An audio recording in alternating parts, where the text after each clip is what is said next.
Bismillahirrahmanirrahim. Assalamualaikum warahmatullahi wabarakatuh.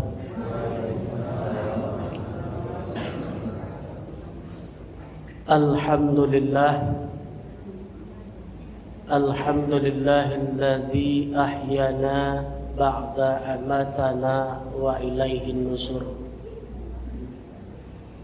Ashhadu an la ilaha illallah wa ashhadu anna Muhammad abduhu wa rasuluh.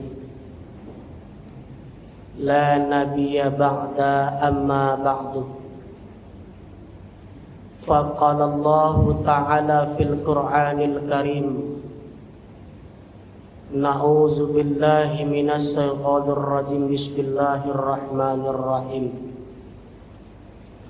In ahsantum ahsantum li anfusikum wa in asa'tum falah.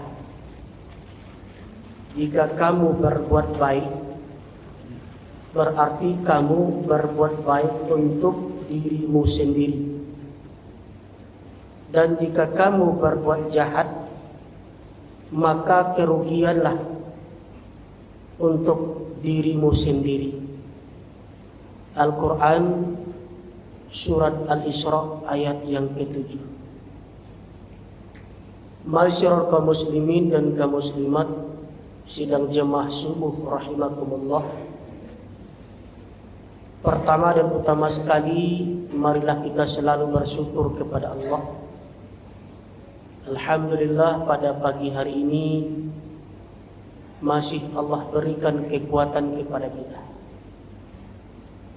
sehingga Bapak dan Ibu habis sahur terdengar suara muazin bersegera melangkahkan kaki menuju rumah Allah ini dalam rangka beribadah, melaksanakan kewajiban kita selaku hamba Allah, yaitu salat subuh secara berjamaah.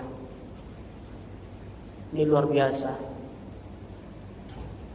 Walaupun berat bagi kita, Bapak Ibu yang hadir pada pagi hari ini merupakan hamba-hamba yang kuat, hamba-hamba yang dipilih oleh Allah Subhanahu wa Ta'ala. Intinya, Allah gerakkan hati kita. Kalaulah Allah yang menggerakkan, tidak ada yang berat bagi kita suatu pekerjaan itu, apalagi pekerjaan itu dalam bentuk ibadah, ringan bagi Allah. Amin ya rabbal alamin. Salawat dan salam tidak bosan-bosannya kita kirimkan kepada arwah baginda Rasulullah sallallahu alaihi wasallam. Allahumma shalli ala sayyidina Muhammad wa ala ali sayyidina Muhammad. Al-Mukarram Bapak Pengurus Kista beserta jajaran, seterusnya kepada Bapak dan Ibu, remaja-remaji yang dimuliakan oleh Allah Subhanahu wa Ta'ala. Baik Bapak dan Ibu, adapun kajian kita pada pagi hari ini, kita ambil kaji dalam Al-Quran Surat Al-Isra ayat yang ke-7. Di sini dijelaskan oleh Allah apa yang kita lakukan, apa yang kamu perbuat, itu adalah untuk dirimu sendiri. Yang jelas dan pasti Bapak dan Ibu jemaah, segala perbuatan yang baik itu adalah untuk diri kita. Dan kebalikannya, andaikan kita berbuat jahat, akan dikembalikan oleh Allah lagi kepada kita. Baik, walaupun baik ataupun jahat, akan Allah kembalikan kepada diri kita masing-masing. Kita lihat dalam sebuah hadis, al-jannatu mustaqatun ala arba'atin nafarin.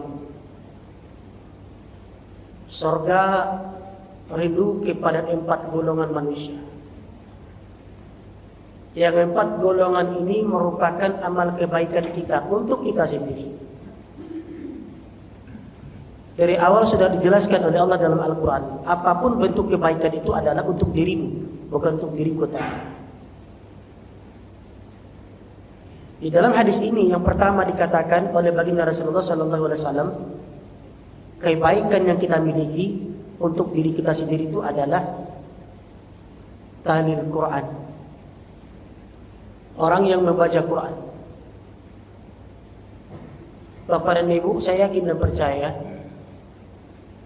termasuk ahli Quran, apalagi dalam bulan suci Ramadan, kalau bisa mencintai Al-Quran merupakan amal ibadah buat kita dan untuk diri kita sendiri itu sepanjang waktu, sepanjang hayat bagi kita untuk mengamalkannya. Ada tingkatan bagi kita untuk membaca Al-Quran ini. Pertama, kita sekedar melaksanakan tadarus atau membaca secara bersama. Yang kedua, kita tingkatkan menjadi tadabbur, membaca lantas mengamalkannya. Ini lebih sempurna. Kalau Rasulullah mengatakan dalam hadisnya, khairukum ma'an talamal Quran wa 'allamahu. Sebaik-baik di antara kamu itu adalah orang yang mempelajari Al-Quran dan mengajarkannya. Hadis riwayat Bukhari nomor 5027. Kita pelajari Al-Quran itu, lantas kita amalkan dan kita ajarkan lagi kepada orang lain. Ini lebih baik kata Rasulullah. Jadi sesuatu yang kita kerjakan, imbalnya terhadap diri kita. Orang yang mencintai Al-Quran demi kebaikan dirinya, ini termasuk kategori pertama orang yang dicintai oleh surga Allah. Yang kedua, yang harus kita lakukan untuk memperbaiki diri kita demi memperbanyak kualitas amal ibadah kita yang akan Allah berikan terhadap diri kita sendiri adalah wahafizil lisan. Orang yang mengendalikan lidahnya, orang yang mengendalikan peribahasanya. Dia tidak mau sembarangan berbicara. Dia tidak mau sembarangan mengucapkan kata-kata kalau tidak mengandung faedah yang dia keluarkan dari mulutnya. Ibarat kecil orang awak, tersinggung kenaya talendo katubut lidah dikiat tak batulang. Ini bahaya. Apa yang disebabkan? Apa akibatnya?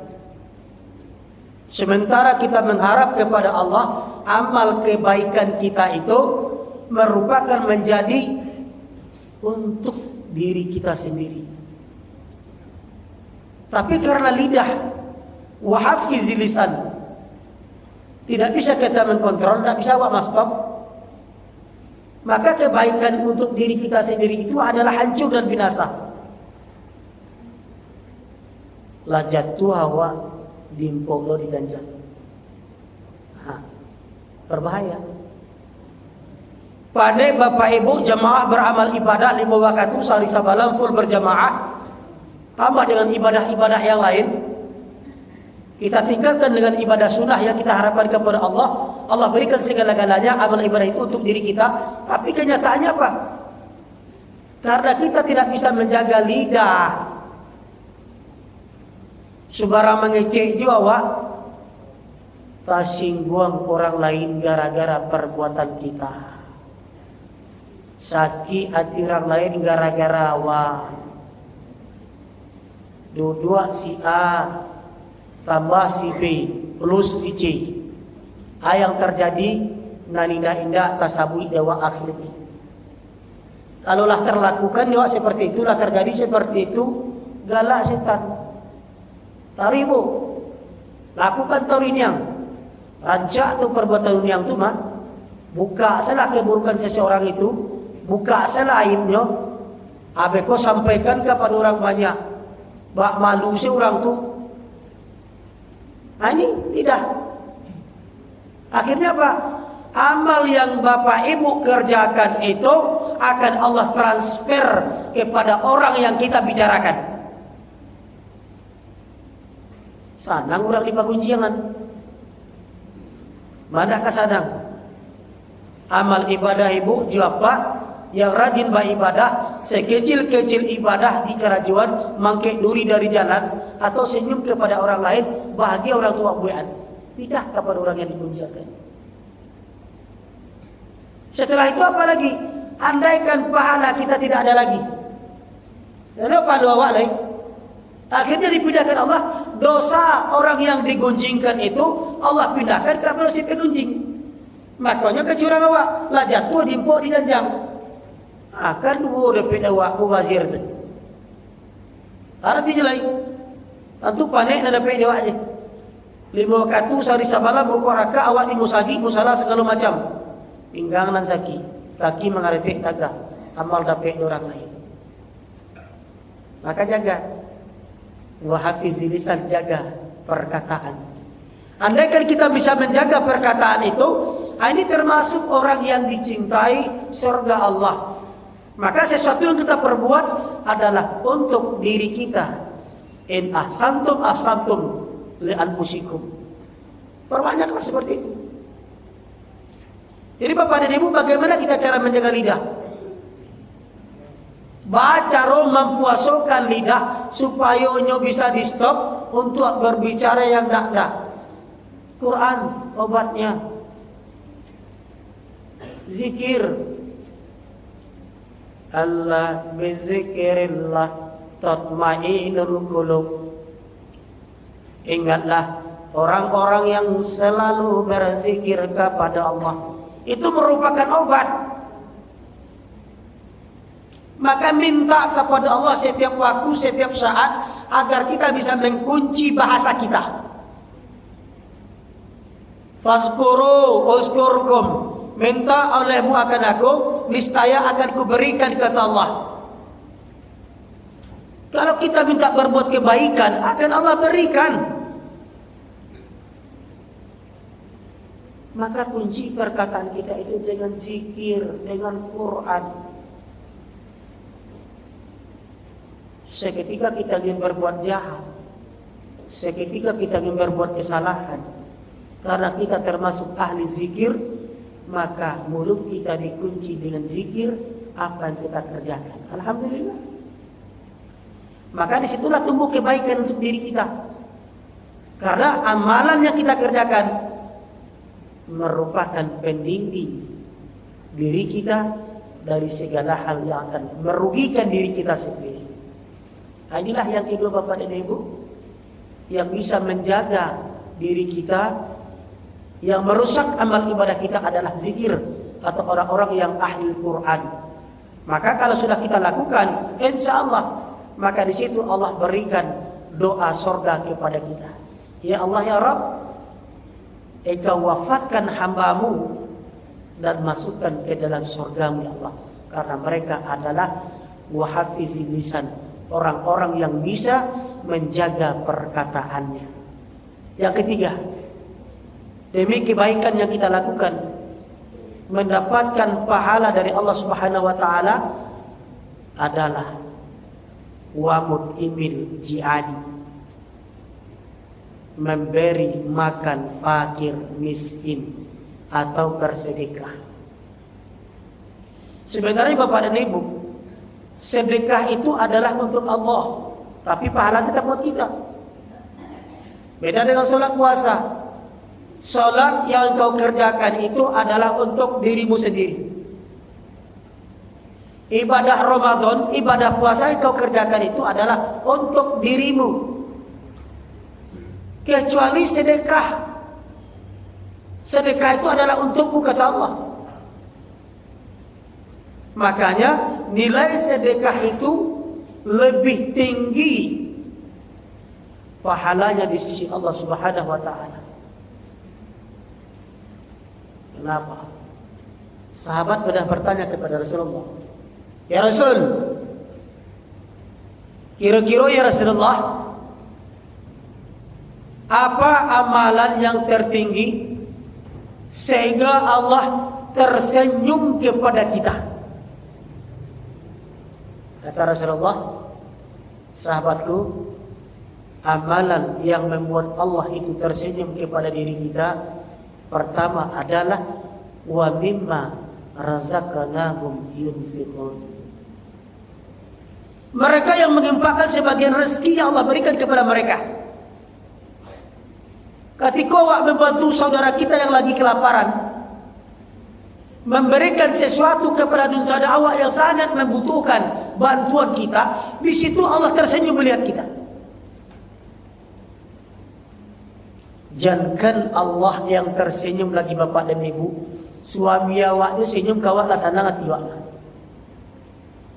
Ya, pane ibu bakarajo di rumah mencuci, menyapu, ngapel segala macam. Secapek-capek apapun ibu di rumah datang apa nyobai senyum Pepsodent lintu hati nanita. Sana ngati ibu menjadi karena dapat senyum dari suami.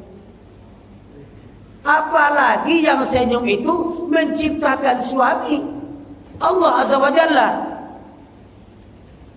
sang pemberi, sang pengasih, sang penguasa. Allah yang tersenyum melihat kita seketika kita mengeluarkan sedikit harta yang kita miliki terhadap saudara kita yang sangat membutuhkan, yaitu adalah fakir dan miskin.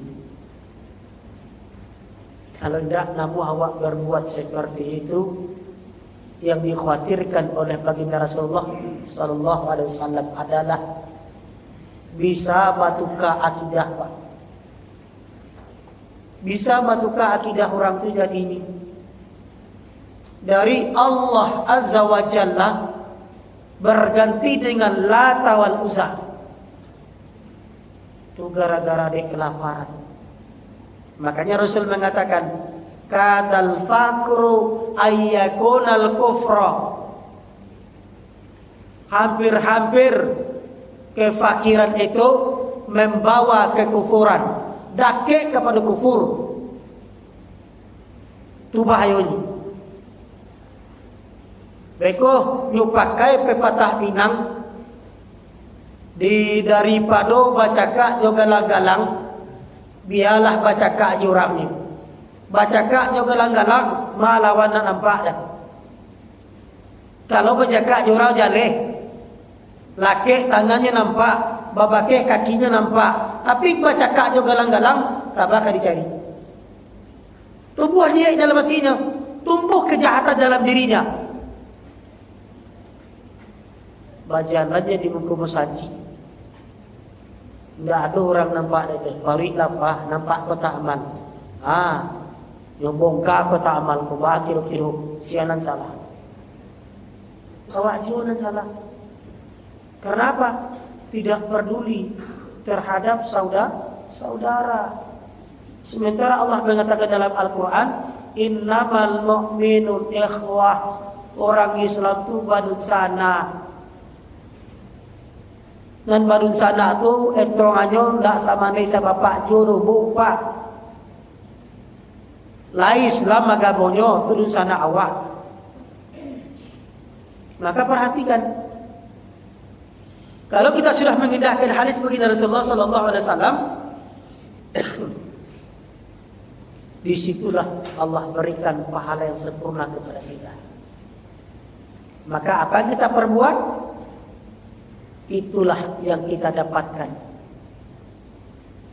Tangan menyancang, bahu nama mikir.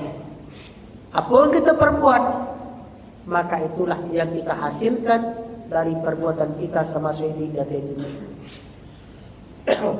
Jadi ini yang ketiga.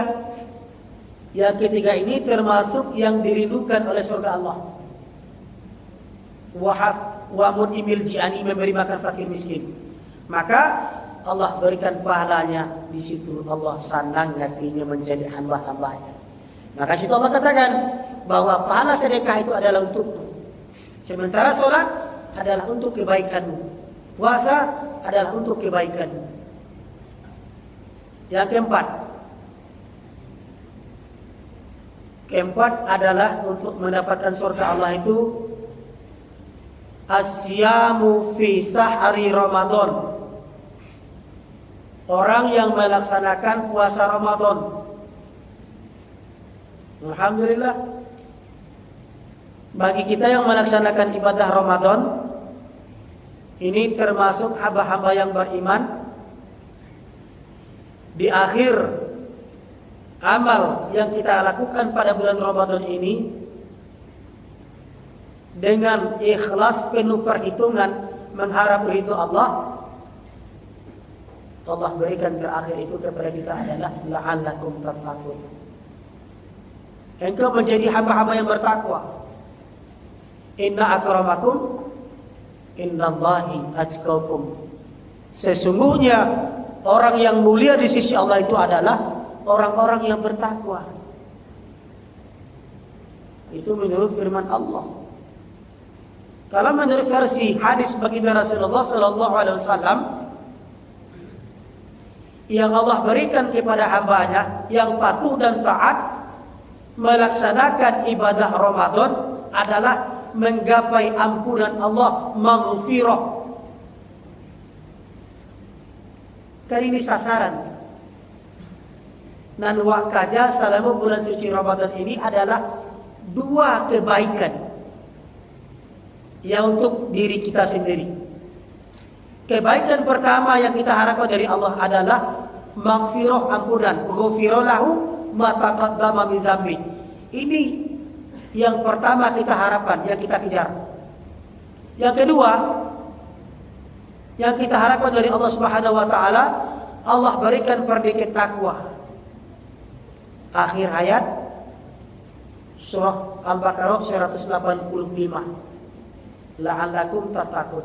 Kalau dua pola dapat jawab Bapak dan Ibu jamaah subuh rahimakumullah, disinilah kemenangan mutlak yang Allah berikan kepada kita. Maka sesuatu yang kita kerjakan itu tidak merupakan mubazir di dalam kehidupan kita, melainkan amal kebaikan yang kita kerjakan itu merupakan untuk dirimu sendiri, kata Allah Subhanahu wa taala yang terdapat di dalam Al-Qur'an surat Al-Isra ayat yang ke-7. Baik Bapak dan Ibu, mungkin itu yang dapat kita sampaikan pada pagi kali ini. Moga-moga bermanfaat buat kita bersama. Banyak maaf, akhirul kalam. Assalamualaikum warahmatullahi wabarakatuh. Silakan Bu.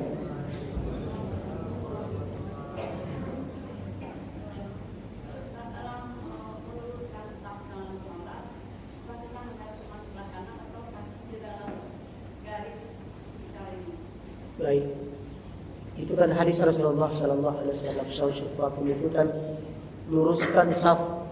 Pertama ya kita lihat kiri kanan dulu. Ya, biasanya karpet ini punya batas kan, sudah disetting berapa ukuran kaki kita. Kalau maju ke mungku otomatis akan tidak lurus. Ya, posisikan diri kita itu tegak lurus, lihat kiri kanan. Sudah lihat kiri kanan. Kalau kaki kita agak panjang sedikit, pasti kita nonjol ke depan, maka geser ke belakang. Intinya lihat kiri kanan dulu. Untuk saf itu yang lurus itu lihat kiri kanan. Masalah kaki menonjol, mohon maaf, kadang-kadang kaki udah panjang. Ya, ada juga sebagian dari saudara kita kaki memang panjang, ukuran kakinya yang panjang. Kalau beli sepatu dia pakai umpamanya, aduh aku nyampe di muka awak 29 nih. Jadi intinya saf itu lurus kiri kanan. Ya, rapat. Kenapa kita dianjurkan lurus kiri kanan dan rapat? Kalau bisa bahu kita ini ya, badu dengan orang sebelah hawa, rapi. Kenapa dianjurkan seperti itu? Karena Rasulullah pernah memimpin di suatu sholat. Kebetulan saf di belakang Rasulullah itu jarang. Ketika Rasulullah berbalik ke belakang mengatakan saf lurus dan dirapatkan, kebetulan saf yang di tengah itu memang jarang diisi oleh setan. Jadi kata Rasulullah, wahai sahabatku, saudaraku, ini akibatnya saf tidak kau rapatkan, maka diisi disisip oleh setan Allah Ta'ala. Maka saf yang kosong, saf yang renggang itu kalau kita tidak rapatkan akan diisi oleh setan. Nah itu bahayanya. Jadi meluruskan saf itu lihat kiri kanan dulu. Kalau lah lurus nampak kiri, cedek kanan. Kalau lurus, insya Allah itulah satu kesalahan.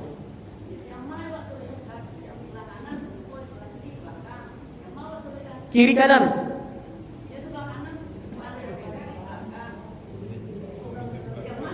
Oh gitu.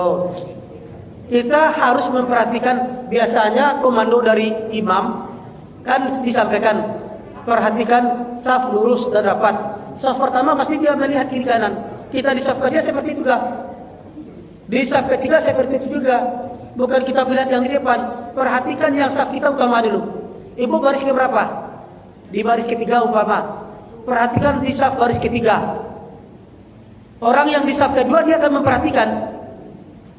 Kendalikan diri kita dulu, saf kita. Baru orang lain nanti. Kan di komando ada tuh masing-masing. Pasti kita sadar dikomandekan oleh imam saf lurus dan rapat. Cari sebelah kiri kanan lain. Dimanapun posisi awak. Kedua-duanya bu.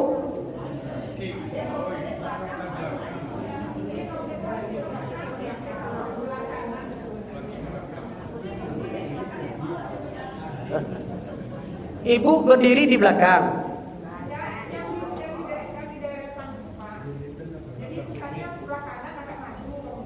Nah.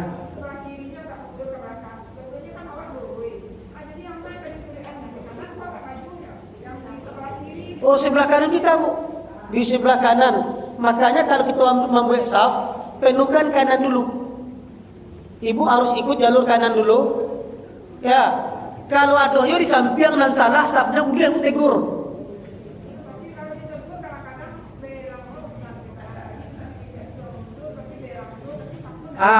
Kulil haqqa walau kana muron. Sampaikan yang benar itu walaupun pahit resikonya. Pahala dapat dawak, bu, geser ke belakang, bu, dan lurus dong. Itu hadis. Ya, walaupun kaberangna yang sebelah awak menyampaikan yang benar. Bu, gua cedek sebelah kanan lurus gua. Barisan ibu. Patokan utama baris itu adalah sebelah kanan. Maka kalau ibu ambil saf dulu, penuhkan kanannya ke kiri dulu. Ya, biasa kita misi saf itu setentang imam misi safnya dulu, lurus dengan imam. Maka orang yang datang itu harus mengisi sebelah kanan sisi ibu itu. Lah penuh saf kanan, baru kita isi sebelah kiri. Sampaikan walaupun kaberangnya bu, jangan takut.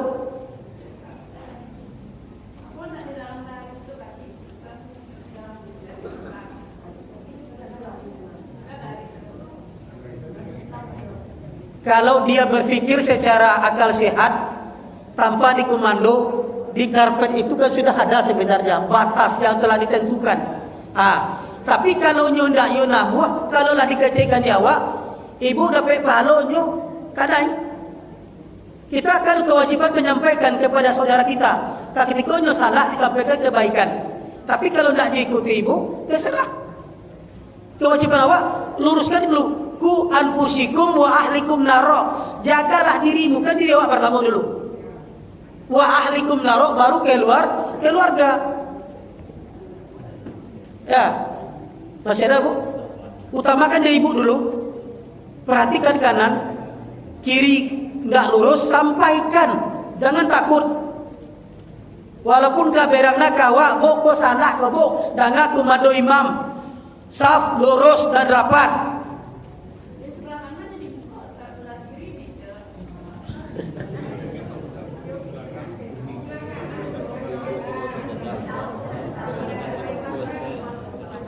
Iklan di samping. Kalau tumi ibu, kalau kecil tadi itu, ambil batas tikar kita itu tumit ya. Kan ambil batas tumi awak keluar. Ya, baris di belakang kan ada batas itu. Kalau tu ujung jari awak kota labiah tamungko, tu tentu beda panjang kaki awak beda-beda. Ya, panjang kaki ibu 28, panjang kaki orang sebelah ibu 30, tu beda 2 cm. Ambil ukuran tubi, ma batas sapi ibu tumi atwa. Ini batas. Itu ambil saya batas yang telah tertentu itu. Tagak ada di situ. Kalau lagi tu ambil batas ukuran pas tikar kita berdiri, itu tidak ada dengan bencong tu. Ya, ambil batas tikar sampai ibu berdiri. Tu lurus tu. Tapi kalau ujung jari tidak bisa menyatuan dah. Karena porsi kaki beda-beda.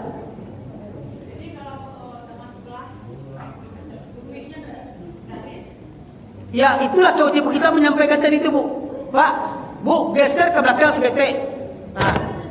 Hah? Bila disampaikan tadi, Ma. Sampaikan yang benar itu, Bu. Walaupun pahit resikonya, karena berang bana awak demi kebaikan, insya Allah pahala dia awak. Awak menginginkan kebaikan untuk saudara kita. Ya, sesuatu yang berbuat baik itu, Pak, akan ada resikonya dia awak. Kecil orang Minang, musadi awak gue gereja aja cik orang Mas. Tuh. Dan takut ibu menyampaikan, ya, pahala selalu mengalir kepada kita, Bu. Masih ada lagi, Bu? Masih ada lagi? Bisa diterima, Ibu? Alhamdulillah. Banyak maaf, akhir kalam. Assalamualaikum warahmatullahi wabarakatuh.